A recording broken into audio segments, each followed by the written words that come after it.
buenos días a todos. Gracias por acompañarnos en este programa especial del Aspen Institute de México sobre el tema migratorio. Empezaría diciendo, antes incluso de presentar a nuestros panelistas, que este ha sido un tema centralísimo en el año en que más elecciones ha habido en la historia del mundo, que es este 2024.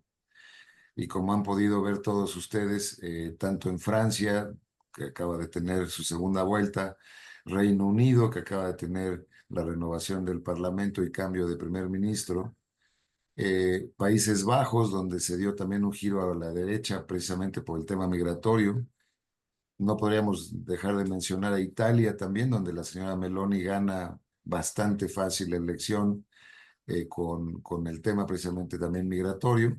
Y desde luego nuestro vecino y colega del norte, Estados Unidos, que tiene en su campaña o en sus campañas, pues quizá en el centro, en el corazón de sus debates, el tema migratorio. Para ello me enorgullezco mucho en tener a tres grandes exponentes de los temas migratorios con diferentes perspectivas. En primer lugar, menciono a mi amigo Tonatiuh Guillén.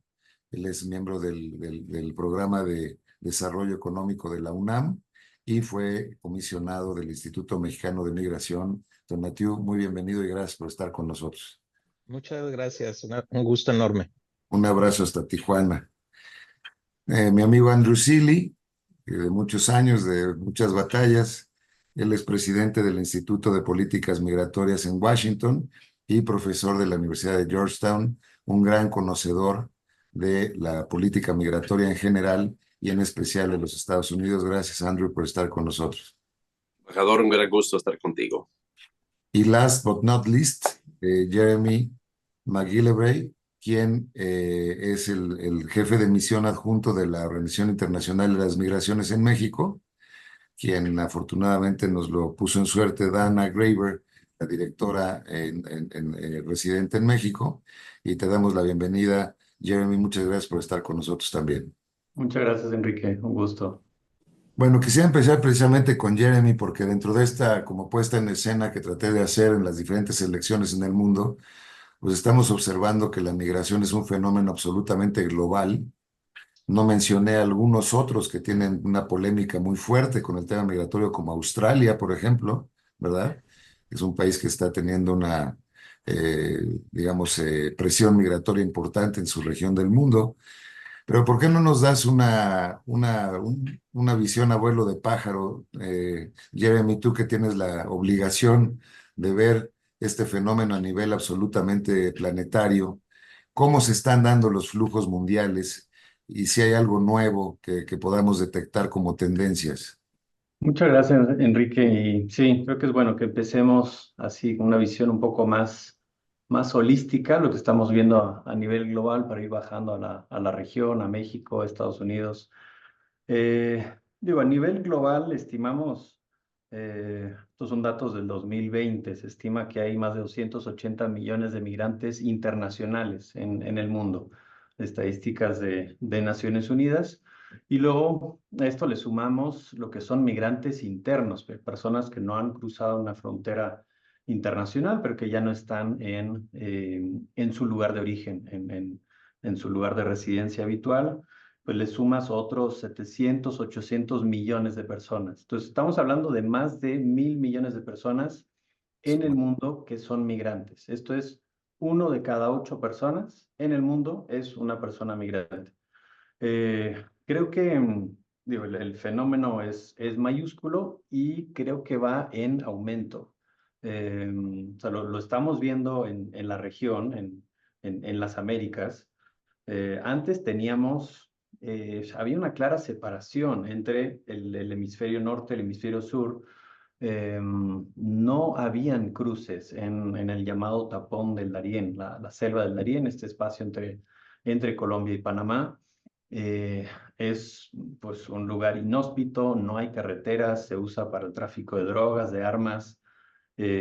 Pasaban cada año pocos cientos, miles cientos o pocos miles de migrantes por esta zona. Ahora se ha convertido en una verdadera autopista. O sea, el año pasado pasaron más de 500,000 de migrantes de todo el mundo desde Sudamérica hacia Centroamérica, la gran mayoría con el objetivo de llegar hacia México y Estados Unidos. A esto pues le sumamos algunos países en la región que tienen quizás políticas migratorias menos restrictivas y que pues muchos migrantes lo usan como un lugar de llegada. Tuvimos Ecuador hasta muy reciente, Brasil es también un lugar de llegada de muchos migrantes, sobre todo de África y de Asia. Nicaragua, un poco más arriba en Centroamérica, también es usado por muchos migrantes para, pues justamente brincarse este espacio entre Colombia y Panamá, el Darién.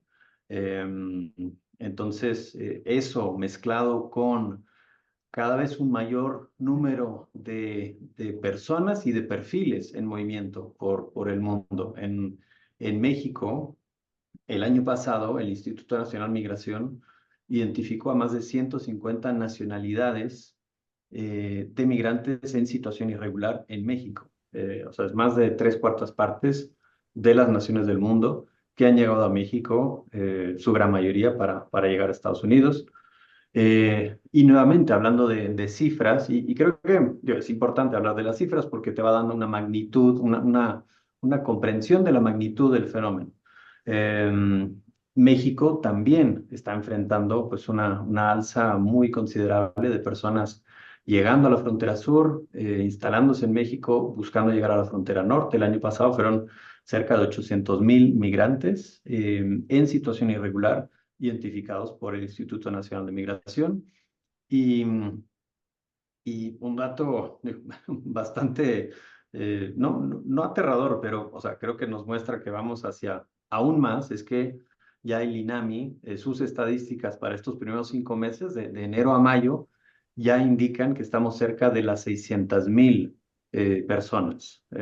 Y quiero precisar, Estos, Jeremy, ¿son son encuentros o personas? exactamente, lo llaman eventos o encuentros, dependiendo de con quién Eh, hablas, pero entonces no son personas individuales, forzosamente, son 600,000 encuentros. Entonces, sabemos que hay personas que son aprendidas varias veces, más de una vez, sí, por sí. las autoridades migratorias, pero definitivamente el número está a la alza. Algunos dirán que el Instituto Nacional de Migración ha aumentado su control migratorio desde finales del año pasado. Esto también es cierto. Sí hay una mayor presencia de autoridades migratorias a lo largo del país, desde Chiapas, prácticamente desde Suchiate, las carreteras, los aeropuertos, los trenes. Entonces, ese aumento de control está ligado con el aumento de encuentros, definitivamente.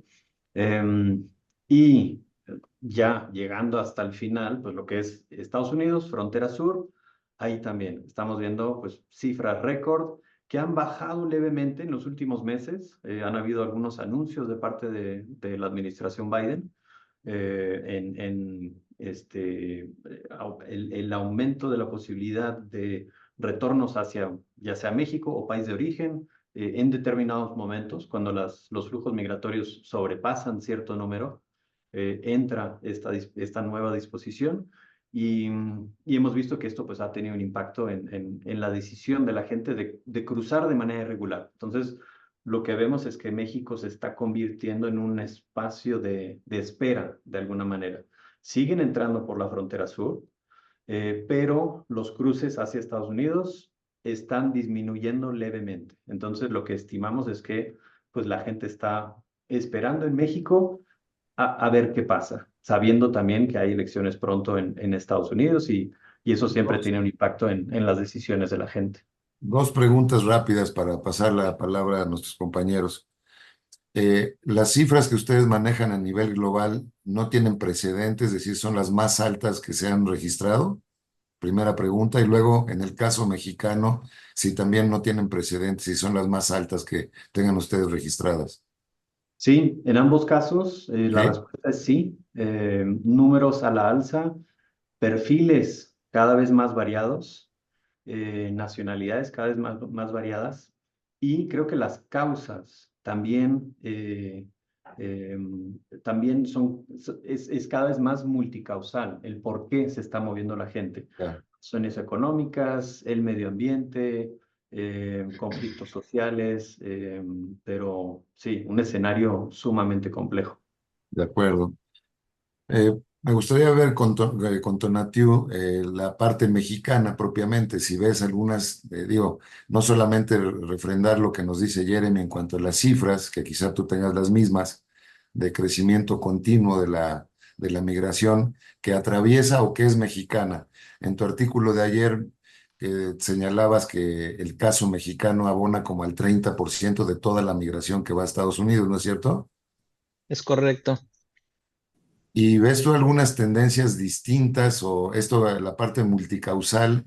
Y me llamó mucho la atención lo que decía Jeremy también de los perfiles que son diferentes. Ya no hay como un solo, digamos, estereotipo del migrante, sino que va variando por lo que entiendo. Sí, sí, qué bueno que hizo Jeremy ese panorama, porque nos sirve muy bien de referencia de todo el arranque de la discusión. Y sí puedo compartir plenamente que estos años, sobre todo el 22 y el 23, de manera notable, fueron los años de mayor flujo en la historia de la región. Ya no me meto en la parte global, pero en la región, México, Estados Unidos, desde Darién y demás, son los números más altos de toda la historia. ¿La región la Ese, estás viendo desde Venezuela o desde sí, sí, en el Panamá? sentido de los flujos Ya, de América del Sur de hasta acuerdo. Estados Unidos, esas movilidades son las más altas de todos La los historia. tiempos. Y segundo asunto es que efectivamente la migración mexicana, que había estado muy tranquila, estable durante más de una década, a partir de mediados del año 20 volvimos a salir, a migrar a Estados Unidos con dos grandes componentes. Uno, llamémosle el tradicional del mercado laboral, de ir por ingresos, Sí, y un segundo, que es la parte más grave, que son sobre todo familias que tienen en su mayoría unos factores de expulsión muy crudos, que son desplazamientos internos en México. Entonces es muy fácil constatar en los albergues de Tijuana o de Juárez o del lado de Tamaulipas una población mexicana en grupo familiar desplazada. entonces Y es el otro componente. el factor número uno en México probablemente sea hoy la inseguridad o también Violencia, inseguridad, hace tablas, números estadísticos, hace tablas con los factores económicos. la búsqueda de oportunidades. Entonces, y los factores económicos, mercado laboral, ingreso, si lo vemos en los arribos a la frontera sur de Estados Unidos, esa estadística de personas solas ha ido descendiendo últimamente, pero el de familia se mantiene, es impresionante. Entonces es un retrato, como un termómetro de problemáticas sociales muy crudas que ocurren en México y que todos los días en los medios de comunicación encontramos reportes de desplazamiento o de violencia sobre comunidades. Eso es un punto importante, pero que en la suma de mexicanos y no mexicanos, yo incluso me atrevería a decir que estamos en una nueva época. Nada parecido a la anterior, es una nueva época de los procesos de migración y de refugio, caracterizado primero por su cantidad. Son cifras sin precedentes. Segundo, por parte de lo que decía Jeremy, por las diversidades de origen. Y tenemos nacionalidades que no existieran, pero nunca las habíamos tenido en esa escala, en esa región, ¿no? Desde Venezuela, evidentemente, en su momento nicaragüenses o cubanos, o recientemente que empiezan a crecer también Ecuador, Colombia y Perú. Entonces son cifras que en esa escala no las teníamos, incluyendo la mexicana. Entonces ese es el otro factor. Y el tercero, que si a pesar de la diversidad de escenarios, de determinantes, pueden acercarse a uno en común, que es la salida obligada, o sea, el desplazamiento como una necesidad, y eso cambia el perfil de la población, efectivamente, y nos acerca más del clásico migrante a una población en situación en condiciones de refugio. De refugiado, claro. Ese es otro canal que no le hemos dado el suficiente énfasis y que traducido al caso de la política de atención en México o de desatención, tendríamos que distinguir claramente entre la población que es susceptible de una relación en función de la ley de migración y la otra población que debe ser atendida en función de nuestra ley sobre refugiados. Entonces, cuando mezclamos las cosas y le damos a la población que tiene una situación de refugio el tratamiento en función de la ley de migración, pues estamos equivocando completamente Y el no se diagnóstico. está, y no se está haciendo, no se está haciendo la distinción cuando llegan a tener un encuentro. Solo marginalmente. Solo marginalmente. Y es muy claro el rol de Comar ahí, que es casi en extinción. Sí. Entonces, esa distinción creo que es muy importante hacer, porque nunca habíamos tenido, para decirlo ahora en la conclusión, tanta población en situación de refugio, en condición de refugiados. Esa es la gran novedad. A pesar de la diversidad de factores que efectivamente Jeremy lo señala bien, es una multiplicidad. Cuando se agrega el factor de necesidad de salir, de escapar, de encontrar alternativas de protección en otro país, ya estamos hablando de otra cosa. Entonces, eso creo que es muy importante distinguirlo. Y ya un comentario final. Y esta gente que está literalmente salvando la vida, porque pues muchos de ellos están es en otra condición. Es otra condición. Más que vayan a Otro perfil. buscar un mejor trabajo, un mejor ingreso. Sí. Esta gente está teniendo acceso, Andrew, al tema del asilo. Sé que está congestionado el sistema en la frontera. Es un gran debate en Estados Unidos en cuanto a las capacidades que tiene el Estado norteamericano para atender tantas peticiones de asilo, pero allá sí se está haciendo la distinción a la que alude Tonatiuh, ¿o?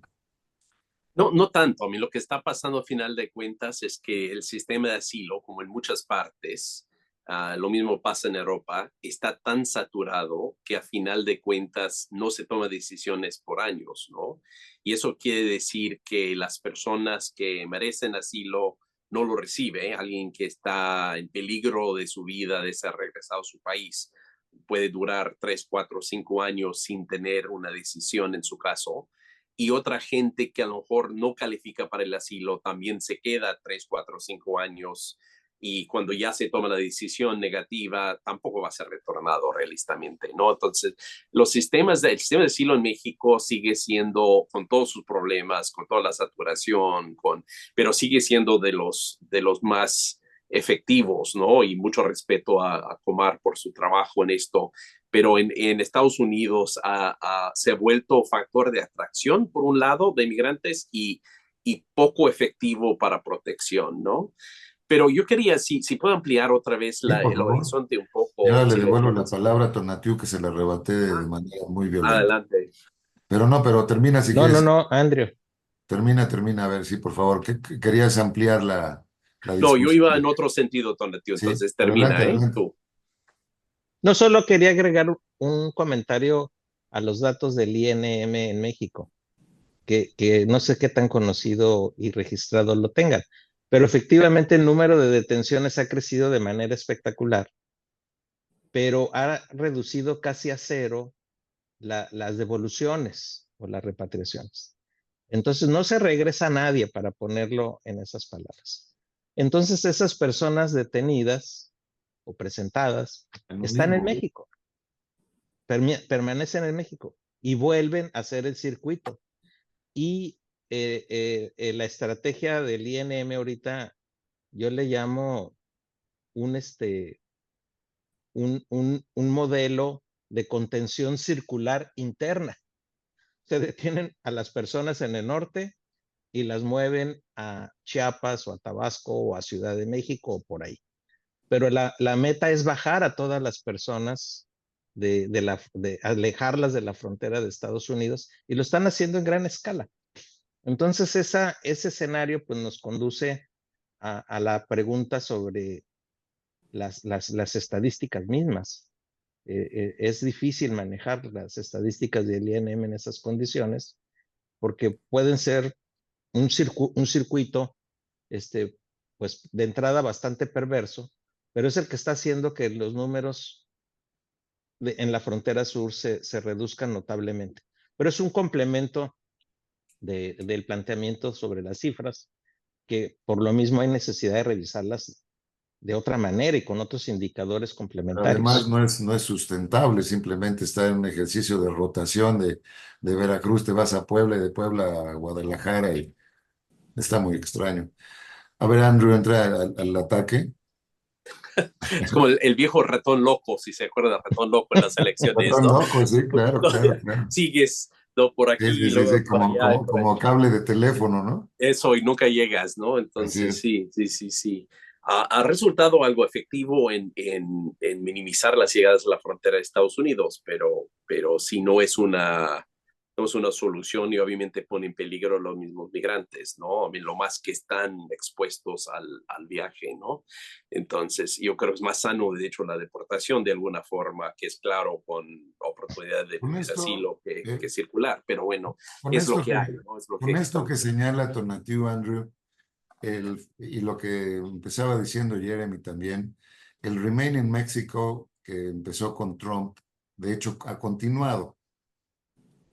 Continuó mucho tiempo con Biden, aunque en menor escala, y ahora sí lo quitaron. Pero Biden encontró que frente al gran número de personas que quería llegar de Centroamérica y México y luego la apertura del Darién, la capacidad, la infraestructura que se desarrolló en el Darién, que permite el pase de personas que no podrían haber pasado de otras partes del mundo en otro momento, que no tenía muchos instrumentos para controlar los flujos, se volvió políticamente tóxico y ahora ha tratado de meter algunos elementos para restringir el acceso al asilo y repatriar a las personas más rápidamente. Ha funcionado en parte porque el gobierno mexicano también, INAMI, está dando vueltas con la gente. Y yo creo que también hay que reconocer que hay menos trabajos abiertos en Estados Unidos. Si bien la economía sigue bien, no está tan caliente como estaba hace 4 meses, 6 meses. Y esos indicadores, cuando baja la migración, a veces es un indicador también de qué tan robusta está la economía, si saben si van a conseguir trabajo o no, ¿no? Porque puede ser que eso sea un factor, no me consta, pero intuitivamente siento que eso podría ser Claro. una razón que ha bajado un poco el número, que no tiene nada que ver con las políticas, ¿no? Pero aquí es un poco donde yo creo, yo creo que estamos viviendo en un mundo en que la demografía está cambiando rápidamente. Hay países que se están envejeciendo muy rápidamente, que su pirámide etaria ya es así hacia los más grandes. Estados Unidos está ahí en mayor grado, algunos países en Europa, el este de Asia, pero para ahí va partes de México también, el norte de México, para ahí va partes de América Latina. No, todavía no los países, excepto Uruguay, quizás Barbados, pero en general los países de América Latina siguen un poquito, pero hay partes y donde de pronto hay necesidad de mano de obra, ¿no? Donde de pronto los empleadores están buscando quién puede trabajar. Y luego tienes algunos países donde el pirámide es lo opuesto, ¿no? Y donde todavía hay muchos jóvenes. Entonces, yo creo que uno de los factores de movilidad en el mundo en este momento es justamente eso, y va a incrementar. Yo creo que vamos a ver la velocidad de migración incrementar justo por esos cambios que se están dando en este momento.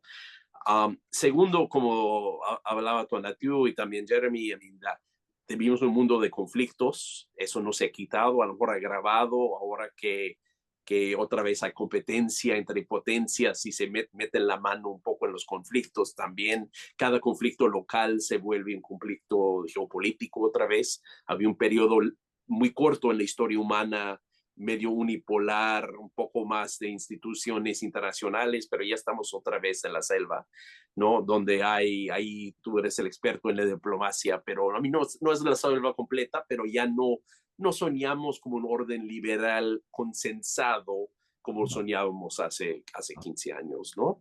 Y el cambio climático también está agregando fuerza a eso, ¿no?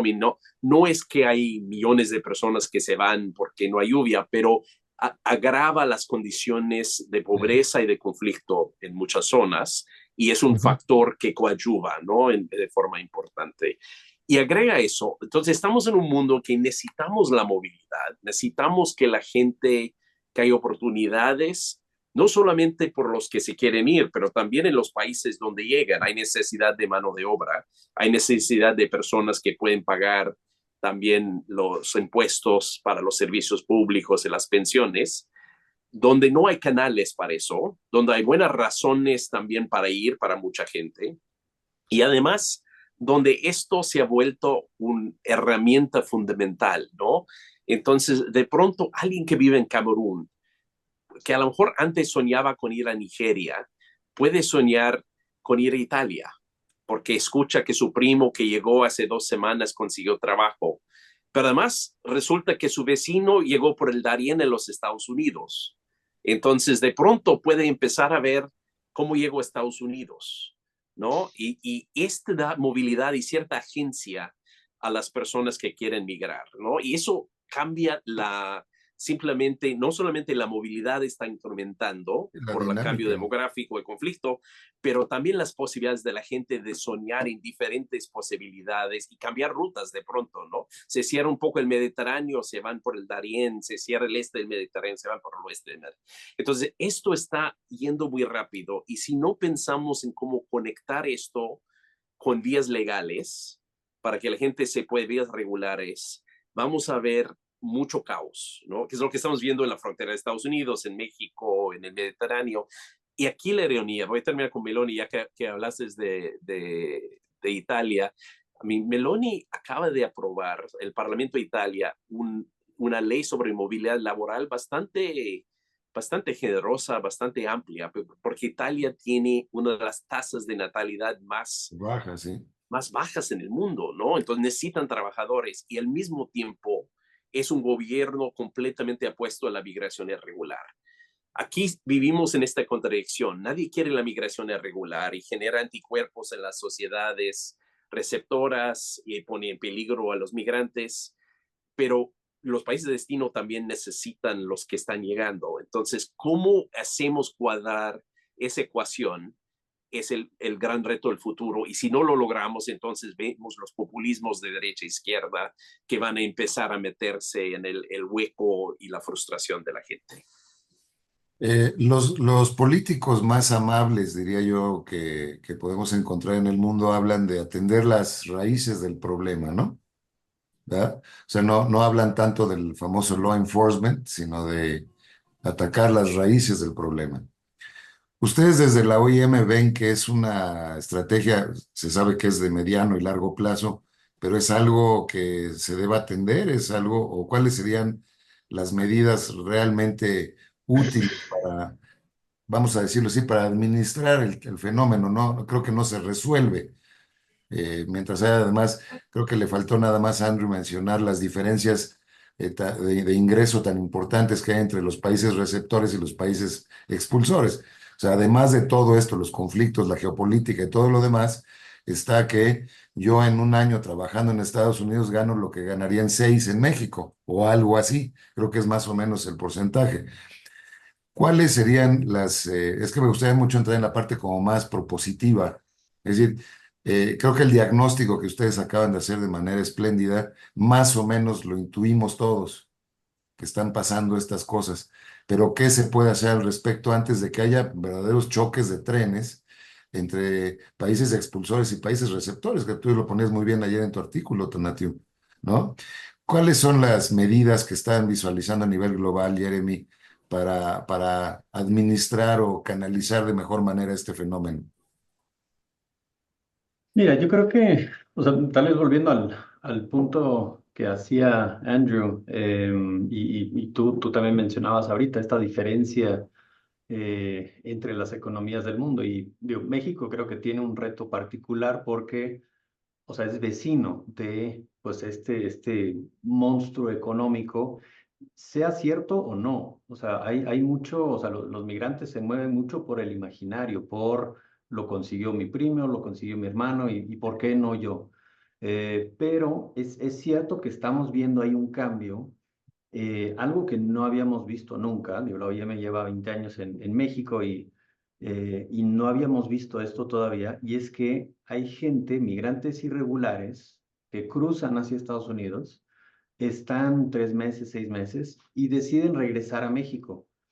Todavía son números pequeños, o sea, no estamos hablando de miles de personas, pero sí es un fenómeno muy nuevo. O sea, personas que dicen que, mira, yo estuve en Nueva York, estuve en Chicago y no es como me la pintaron, hay que trabajar 3 turnos, la vida es muy cara y pues no me compensa y mira, creo que México puede ser mejor opción. Entonces, creo que ese es otro aspecto muy nuevo en la ecuación migratoria en la región.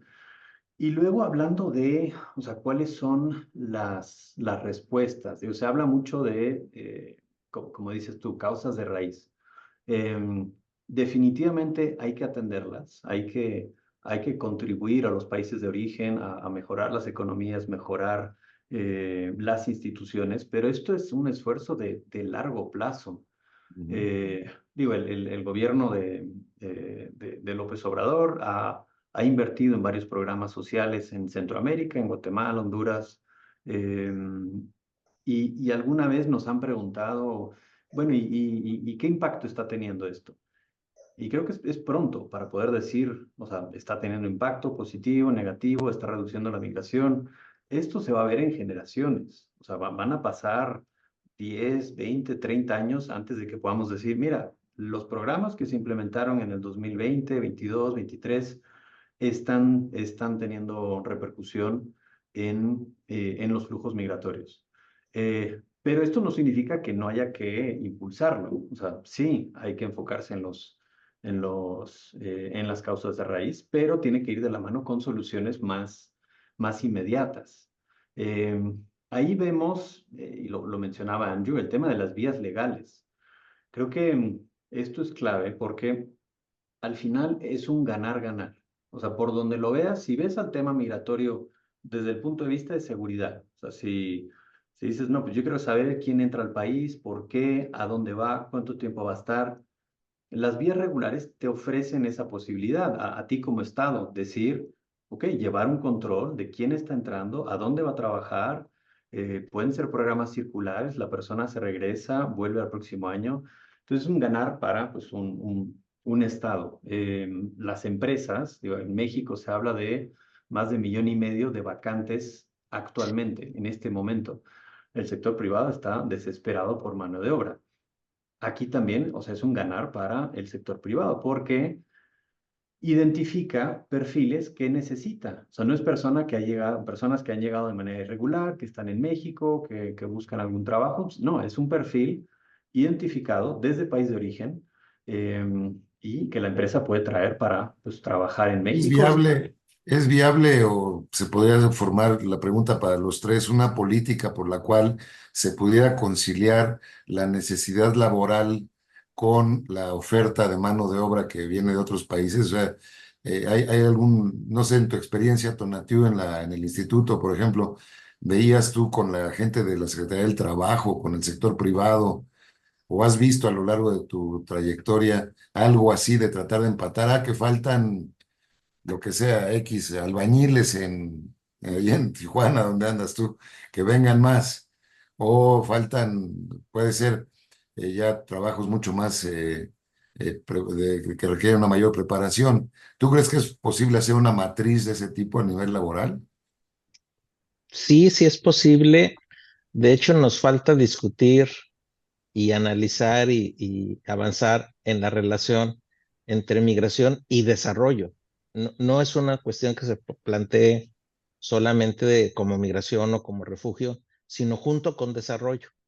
Cuando hagamos esa discusión, se van a abrir los elementos de política para iniciativas de inclusión y de manera más consistentes.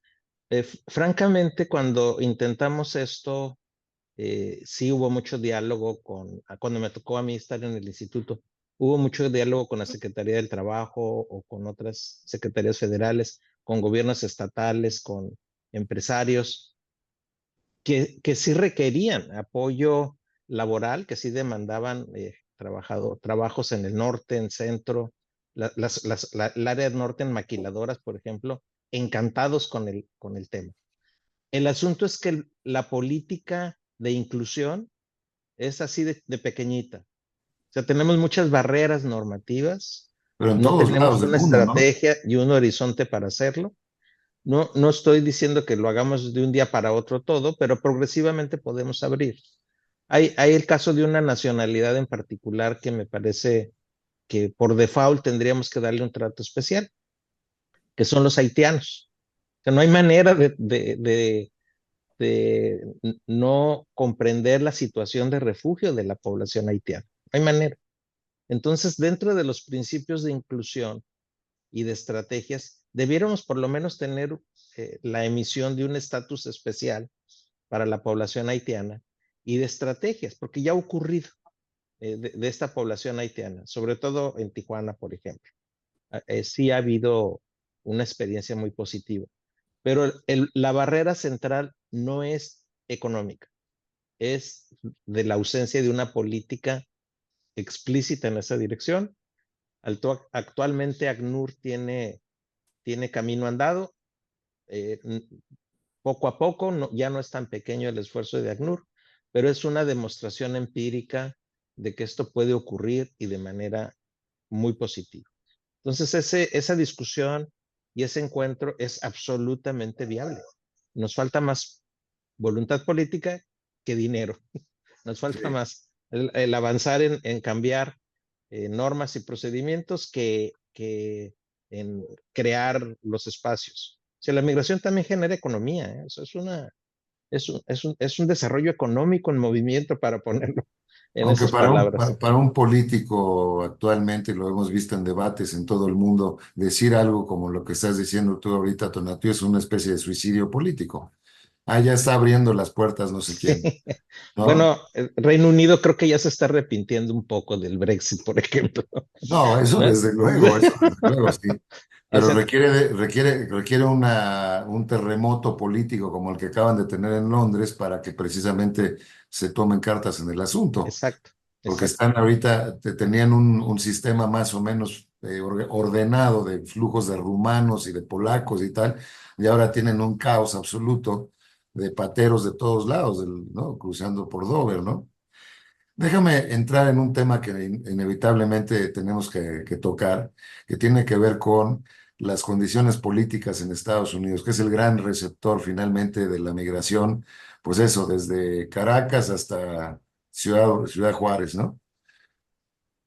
Me parece, Andrew, que cada vez se parecen, por razones otra vez políticas, más los demócratas y los republicanos en cuanto a su enfoque sobre la migración.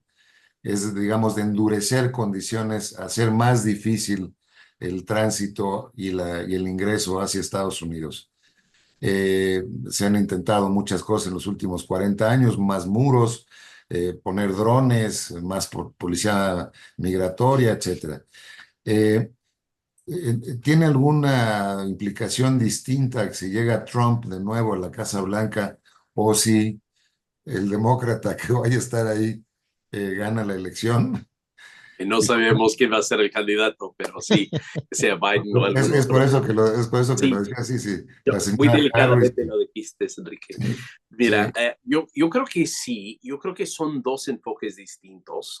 Ambos comparten la noción de que hay que tener más orden en la frontera, pero en el caso de Biden y los demócratas en general creen en el sistema de asilo, ¿no? Y que se necesita un sistema de asilo, aunque podría ser un poquito más estrecho la forma, a lo mejor, lo que han estado tratando de hacer es que la gente haga cita en la garita, en el puerto de entrada, y no que ahí tengan más acceso, y que si cruzas en medio de las garitas el estándar para lograr el asilo es mucho más alto, ¿no? Y hay los republicanos que creen lo mismo, por cierto. A mí no es, pero Trump no. A mí Trump sí está convencido que el asilo ya no sirve, ¿no? Yo O creo sea, que ¿tú eso es crees que si llega Trump va a ser un Trump reloaded? O sea, va a haber mucho. reloaded. Eso va a ser ¿Sí? mucho. Y lo que me preocupa más, y yo no me meto en temas de partidismo, pero el Trump, la última vez, yo creo que hubo un debate muy sano en el equipo de Trump entre los que querían menos migración, punto, y los que querían más migración legal, aunque todos estaban de acuerdo en hacer la vida de cuadros de la gente en la frontera, pero sí había un parte del equipo que sí cree en la migración legal y el sistema de visas. Yo temo que esta versión de Trump Reloaded es mucho más reacio a la migración legal también y a los migrantes que ya viven en el país, lo cual es un cambio notable. Están hablando de deportaciones masivas, lo cual es difícil de hacer, pero podría ser la vida muy difícil y muy peligrosa y muy espantosa para mucha gente que no tiene documentos. Eso sí es un cambio notable, ¿no? A mí, yo creo en la frontera no son los mismos, se está semejando y hay consenso. Yo creo que de hecho hay un consenso entre ciertos republicanos y ciertos demócratas que se puede mantener el asilo, pero con más candados. Pero la actitud entre Trump y la mayoría de demócratas en temas de los que ya están en el país, ya están viviendo en el país o el futuro de la migración legal, es muy diferente. Y eso no es cuestión del Partido Republicano, porque hay muchos republicanos que están muy convencidos, muchos muy cercanos a los empresarios, muy convencidos de la necesidad de migración laboral, por ejemplo. Pero Trump sí mete todo un solo saco, ¿no? Y de ahí no sale en este momento. Ya tiene Ayer, ahí ayer, los que están en el país, que eh, 20 años, con los que sin documentos, con los que quieren venir de estudiantes, con los que quieren venir a trabajar, con los que cruzan la frontera. ayer el Partido Republicano sacó 20 puntos al estilo Lutero, ¿no? Eso, Mejoró la banda un poste ahí en la pared, en sí. la, en la- lo van a poner en la Catedral de Washington, seguramente en la entrada. Y eh, los primeros puntos tenían que ver precisamente con el tema migratorio y había una enorme inflación de números, a mi juicio. Hablaba de que había entre 18 y 20 millones de indocumentados o ilegales, como ponen No ahí. hay. ¿Tú Sí, tienes esos datos, Andrew, ya? ¿O tú ya sí, eres no, de hay. Estados Ha Unidos? habido 10 a 11 millones, probablemente está entre 11 y 12 millones, más hacia 12 millones en este momento. No sabemos los últimos 2 años, pero hay coincidencia. Hay 5 grupos que hacen los estudios, incluyendo nosotros, y todos terminamos más o menos en la misma cifra con diferentes metodologías. Entonces, eso no hay, pero sí hay gente ahora en estatuses, en situación legal precaria, ¿no? I mean, hay personas que han entrado, casi 500,000 que han entrado con algo que se llama el programa CHNB, ¿ve? Para cubanos, haitianos, nicaragüenses y venezolanos. 500,000 han entrado, tienen un permiso de 2 años, pero después de 2 años no queda claro y pueden trabajar. En ¿Qué dónde decir? pasa con ellos? Entraron legalmente, ¿no? Hay gente con TPS, con protección temporal, que podrían perder su protección. Hay gente con DACA, con protección para jóvenes. Entonces, hay mucha gente, todos esos están, bueno, no todos, los HNV no, pero los otros están contados dentro de la población indocumentada por las metodologías que todos tenemos, pero los otros no, HNV no. Entonces, hay un universo un poquito más grande de gente con situación legal, precaria, legal en muchos casos, pero Pero precaria. tú no ves el tema de las deportaciones a las que ha aludido Trump como algo que pueda ocurrir, ¿o sí? Mira, yo creo que puede generar, la Los que ya administración están, me Biden. refiero a los que ya están en Estados Unidos. Sí, ahorita con la administración Biden están priorizando gente que acaba de entrar al país, los que están en la frontera, que no tienen nexos en el país, los que han cometido crímenes serios, no cualquier crimen, pero crímenes serios, o son alguna amenaza directa a la seguridad nacional. Pero aparte de eso, es muy difícil que te deporten en Estados Unidos. No es imposible, pero digamos, bajaron mucho el control migratorio de personas que ya viven en el país. Con Trump va a regresar, va a ser muy difícil que lleguen a números grandes, pero sí va a ser muy impredecible la vida de la gente, ¿no? A mí nunca vas a saber si algo te puede pasar. A lo mejor no te pasa nada, la mayoría de gente va a seguir viviendo sin que nada les pasa, pero pero sí va a afectar la salud mental y la seguridad de la gente, ¿no? Ahora, para Tonatiuh, la pregunta que va a abordar en su siguiente artículo, ya no me lo ha dicho, pero ¿cuál en estas condiciones que acaba de describir tanto Jeremy como Andrew muy específicamente con Estados Unidos, debiera ser la política migratoria del gobierno Sheinbaum? Hay ¿Cómo ves las un cosas? margen de acción francamente estrecho. Yo creo que el peso de Estados Unidos en la temática es central. Y México en los últimos años institucionalizó un superaparato de contención, incluyendo al ejército, a través de la Guardia Nacional y la militarización del INM. Entonces tenemos un aparato de contención marcado por la ley de la Guardia Nacional también, por ejemplo, que está muy orientado hacia la contención. Ese El peso modelo lo ya estamos existe, digamos, ya arrastrando. está ahí. Ese peso estamos arrastrando. Entonces la pregunta más bien es si hay oportunidad de un nuevo diálogo con Estados Unidos. Si dentro del gobierno mexicano hay los liderazgos, la visión y las capacidades para por lo menos intentar un nuevo diálogo que dé, sobre todo en la coyuntura, estamos en una coyuntura en donde las prioridades son las poblaciones con condiciones de refugiados. Esa sería como la prioridad uno desde el sentido humanitario. Y aquí la pregunta que tengo es sobre el propio equipo de Sheinbaum. O sea, ¿quién va a tener capacidad de replantear el acuerdo de México como un aparato de contención, a México como un aparato que negocia, ajusta, adapta y genera también políticas internas de inclusión, que es lo que comentábamos hace un rato? Sí. Ese liderazgo todavía no lo veo en el equipo de Sheinbaum. Ojalá se consolide algo de manera muy firme y empezar a dialogar con Estados Unidos, con toda la diversidad de lo que es la estructura de poder en Estados Unidos. Porque no solo es dialogar con el Ejecutivo, también hay que dialogar con el Congreso, con los gobernadores, incluso con la iniciativa privada, plantear el tema por lo menos. No estoy diciendo resolverlo de inmediato ni de otra manera, pero plantear la posibilidad de una discusión nueva. Esa es la probabilidad que está en En los cambios ese, de gobierno, pero si es un Trump, que ahí va a estar la discusión un poco más ajustada. Pero hay que jugar también la ficha de las interdependencias. O sea, México no es cualquier país para Estados Unidos. México es una estructura económica articulada con la estructura económica de Estados Unidos y sociedades también poderosamente articuladas. Entonces, esa ficha de interdependencias, eh, que no es menor, creo yo que tendríamos que tenerla como uno de los argumentos para salir con alternativas conjuntas y no unilaterales.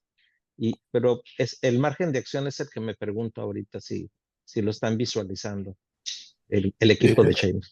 ese nuevo diálogo es una discusión que se ha tenido casi a todos los inicios de administraciones mexicanas.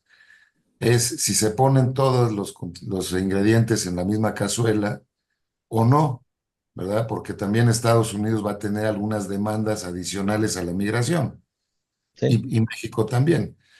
Entonces, lo que nunca hacemos con Estados Unidos es hablar de nosotros ya como la región norteamericana. Por eso le habíamos puesto a este seminario precisamente la migración en América del Norte, porque es un problema de la región, no es un fenómeno, y no nada más de la región, pero que sobre todo afecta a la región. Pero no tenemos ese diálogo. ¿Qué vamos a hacer en materia de seguridad o frente a las drogas? No hay empatía ni de allá para acá por las armas que llegan, ni de aquí para allá por los que se mueren por el sobredosis de fentanilo. Tenemos ese tipo de situaciones como si realmente hubiera un divorcio Ujú. eh, objetivo, que no lo hay.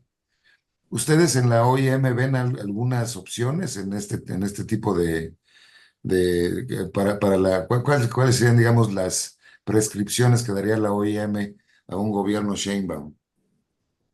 No sé si hayan ustedes estudiado ese ángulo, digamos, o estén Sí, dialogando con la autoridad mexicana en esa no, y de materia. hecho, creo que yo coincido con lo que planteaba Tonatiu.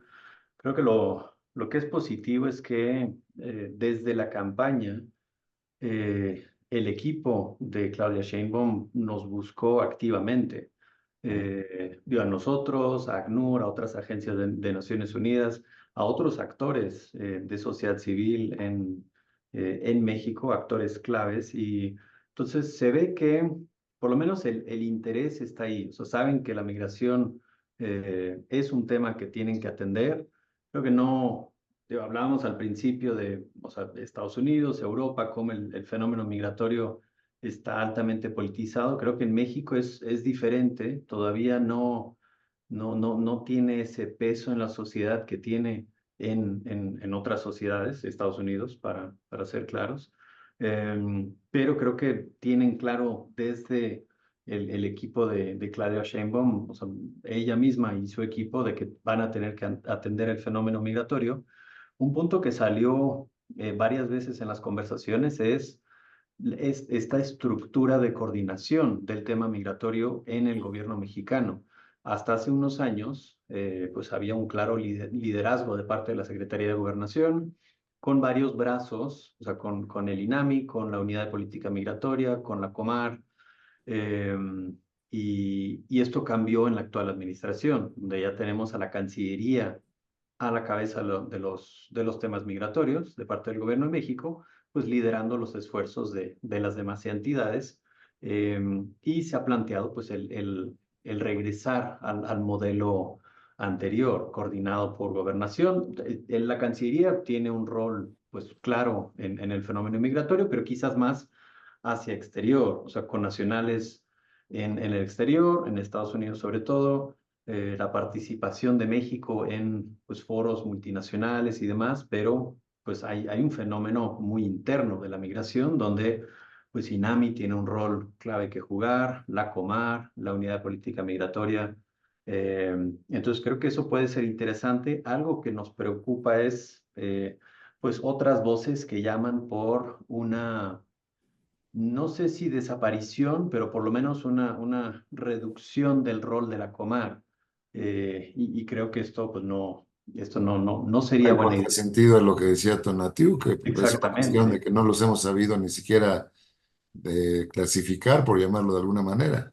Sí, o sea, la Comar tiene, o sea, ha hecho un trabajo espectacular con muy pocos medios, con mucho apoyo de parte de Naciones Unidas, pero no es el momento para reducir sus capacidades. Pero el fortalecimiento de la Comar tiene que ir de la mano con otras alternativas, o sea, porque sí es cierto que estamos viendo números récord de personas solicitando asilo en México, fueron más de 140,000 el año pasado, pero no todas estas personas realmente requieren de protección internacional. Hay mucha gente que al final se va por esta vía porque y digo era porque últimamente el Instituto Nacional de Migración no está entregando documentación, era una opción para tener una alternativa migratoria legal, de alguna manera, en México, ya sea para quedarse, para transitar, para llegar a Estados Unidos, pero la gente sabía que llegas a Chiapas, vas a la Comar, solicitas asilo, te dan un papel y sigues tu camino. Arrancas. Entonces, eso al final sobrecarga la Comar, y la gente que realmente requiere de protección internacional tiene que estar esperando su trámite, está meses en Chiapas Y siguen en riesgo, sí. exactamente. Entonces, sí, fortalecimiento de la Comar, pero de la mano con alternativas para que personas que no requieren de protección internacional pues puedan estar en México de una manera regular. Estamos acercándonos al final del seminario y me gustaría preguntarle en primer lugar a Andrew, ¿qué puntos de encuentro observas, ya que viene renovación de mandato en México, de gobierno en México y en Estados Unidos en los próximos 6 meses? O un Mira, poquito. para empezar, ¿En dónde pueden encontrarse? O sea, ¿cuáles pueden ser las coincidencias? Porque la otra parte creo que la conocemos bastante bien.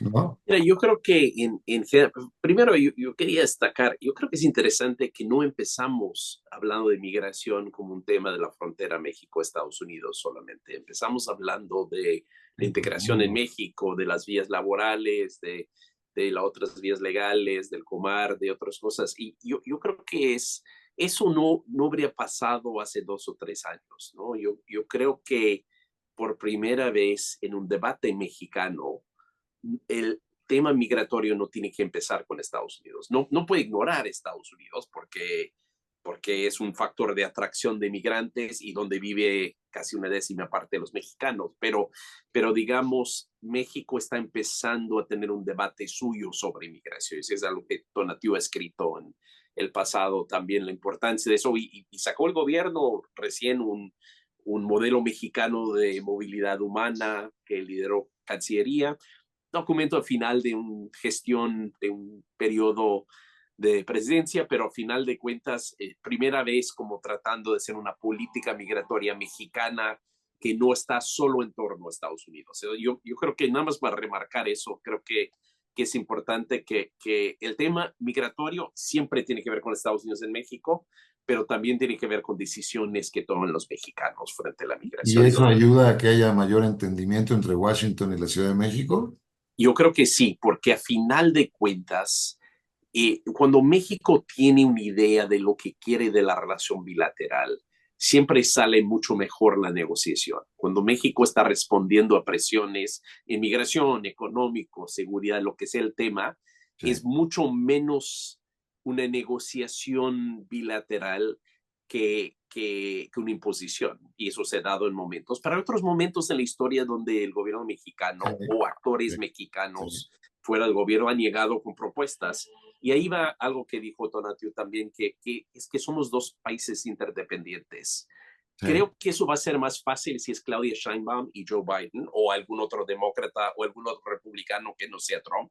Creo que Trump va a ser un factor disruptivo en muchas cosas. Y es un político no tradicional y no sé cómo se va a relacionar con Claudia Sheinbaum, pero aún así hay tanto en el balance en la relación. Estados Unidos depende de México económicamente, igual que el inverso, depende de México en el control migratorio, pero control no solamente parar gente, pero también integrarlos en México.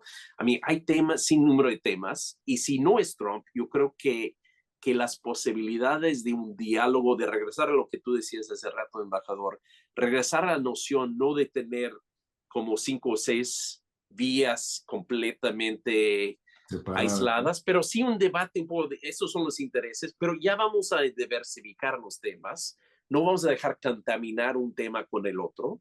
Creo que hay ligeras posibilidades de regresar a eso, lo cual era más sano, ¿no? Que Sí. cuando de pronto un debate migratorio rompe la relación económica, etcétera, etcétera. Creo que hay posibilidades de regresar a eso, de segmentar un poco la relación y entender que hay un valor agregado para ambas partes. Pero vamos a Pues ver. como ya estamos sobre la hora ahora sí, pero como ya se ha mencionado, hay un pequeño, pequeño margen, creo que los tres lo han dicho, de posibilidad de avanzar en este tema, tanto en la relación de México con Centroamérica, diría yo, como con la relación con Estados Unidos. Evidentemente el debate es mucho más álgido en lo político en Estados Unidos. Tenemos pues un golpeteo incluso mediático, político más fuerte.